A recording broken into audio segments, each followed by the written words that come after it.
Terima kasih Datuk Timbalan Ibu Ketua. Pengurusan wang perlu diutamakan, jauhi daripada sebarang ketirisan.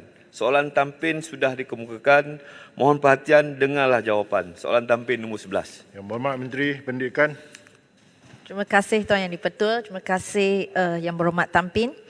Untuk maklumat ahli yang berhormat, prosedur pengeluaran wang tunai telah dinyatakan dengan jelas dalam Surat Perkeliling Kewangan SPK bilangan 20 tahun 2020. Bantuan awal persekolahan dan arahan perbendaharaan AP 137 mengenai tanggungjawab bagi wang tunai dalam perjalanan. Berdasarkan Surat Perkeliling Kewangan bilangan 20 tahun 2020, Bantuan Awal Persekolahan Perkara 6 menyatakan bahawa pihak sekolah hendaklah mematuhi tata cara pengeluaran wang tunai daripada bank yang selamat dan mengikut peraturan semasa seperti berikut. Pengeluaran wang tunai sehingga RM10,000 oleh pengetua atau guru besar hendaklah diiringi oleh 2 orang guru. Atau bagi pengeluaran wang tunai melebihi RM10,000, pengetua atau guru besar perlu mengambil langkah keselamatan tambahan seperti mendapatkan perkhidmatan polis pengiring berdasarkan arahan perbendaharaan AP 137 mengenai tanggungjawab bagi wang tunai dalam perjalanan. Penjelasan dan maklumat berkaitan pengurusan wang bantuan awal persekolahan tahun 2023 kepada Jabatan JPN dan PPD telah diberi secara bertulis melalui surat bertarikh 29 Disember 2022 yang dilampirkan bersama Perkeliling Kewangan bilangan 20 tahun 2020. Bantuan awal persekolahan susulan daripada surat yang dikemukakan ini, satu sesi taklimat pelaksanaan bantuan awal persekolahan tahun 2023 telah dilaksanakan pada 11 Januari 2023. KPM sentiasa memberi taklimat secara berterusan bagi memastikan pengetua dan guru besar mematuhi tata cara kelola pengurusan wang di sekolah. Dalam masa yang sama, pihak kementerian sedang meneliti cadangan pengagihan wang bantuan awal persekolahan secara kredit terus ke akaun murid sepenuhnya. Cadangan ini adalah bagi memastikan insiden seperti ini tidak berlaku lagi. Walau bagaimanapun, cadangan ini perlu mengambil kira kesediaan pihak bank dan kesukaran murid di pedalaman yang memerlukan kos yang tinggi bagi membuat urusan di bank. Sekian, terima kasih. Soalan tambahan Yang Berhormat Tampin. Sejak bantuan ini diperkenalkan pada tahun 2012, kaedah pengagihannya tetap sama dan tidak pernah berubah.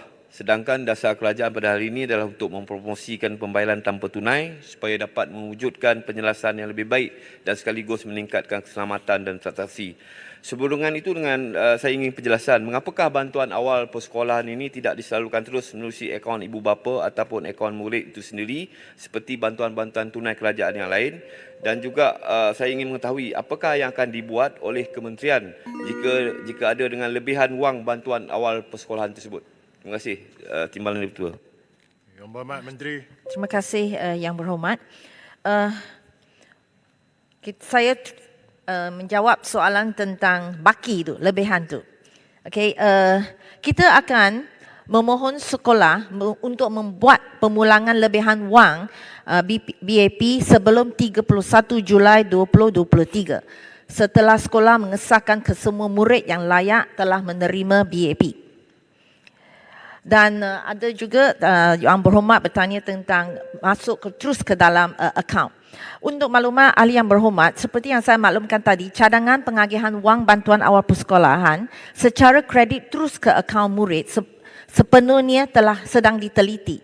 Cadangan ini perlu mengambil kira kesediaan pihak bank dan kesukaran murid di pedalaman yang memerlukan kos yang tinggi bagi membuat urusan di bank.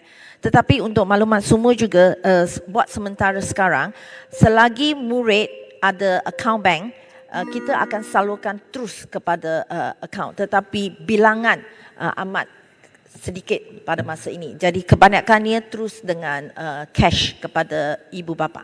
Sekian, terima kasih. Silakan. Terima kasih Tuan Yang di-Pertua. Yang Berhormat Timbalan Menteri, satu soalan tambahan berkaitan dengan kemasukan terus ke akaun murid. Sebenarnya sewaktu kami di Kementerian Pendidikan tempoh hari memang telah kita laksanakan. Di waktu COVID sebagai contoh memang dimasukkan terus ke sebahagian besar akaun murid. Sebab itu dalam konteks ini saya nak tahu berapakah jangka masa yang dikata nak teliti sebab dah dilaksanakan pun. Dan apa kita sedar ada kekangan untuk murid-murid di kawasan luar bandar, betul. Namun sebahagian besar murid lain itu boleh dimasukkan terus pada akaun kerana apa? Pertama sekali dari sudut keselamatan. Kedua dari sudut tugasan guru, maknanya cikgu tak perlu buat lebih banyak tugasan. Dan yang ketiga, apa yang paling penting adalah masa ibu bapa. Kita lihat setiap kali nak kutip bantuan awal persekolahan, ibu bapa kena beratur panjang-panjang. Ini opportunity cost for ibu bapa. Sebab itu waktu dahulu kita memang fokus kita adalah untuk memastikan kita dapat masukkan dalam akaun murid secepat mungkin. Jadi saya nak tahu berapakah timeline, bilakah timeline yang kementerian tetapkan untuk memastikan kita dapat laksanakan ini untuk sebahagian besar murid, kecuali murid-murid di kawasan pedalaman yang susah mendapat akses pada bank. Terima kasih. Menteri. Terima kasih Yang Berhormat. Memang kita seperti saya katakan tadi, kita memang amat-amat menggalakkan ibu bapa membuka, sebab ini wang bantuan ini tidak boleh dimasukkan terus ke dalam akaun ibu bapa kecuali dengan akaun murid tersebut. Tetapi bagi murid yang lebih kurang daripada 12 tahun, mereka mesti mempunyai akaun, joint account bersama dengan ibu bapa. Jadi kita memang galakkan timeline. Ya, saya tidak dapat bagi timeline yang spesifik, tetapi kami dalam usaha untuk menggalak. Kita tidak boleh paksa, kita hanya boleh galakkan ibu bapa untuk mengadakan. Kita faham, kita memang terima banyak komen atau feedback daripada ibu bapa seperti yang disebut oleh Yang Berhormat tadi tentang masa mereka kena datang waktu bekerja dan sebagainya. Kami akan terus memantau dan akan membaiki proses pengagihan bantuan ini. Terima kasih.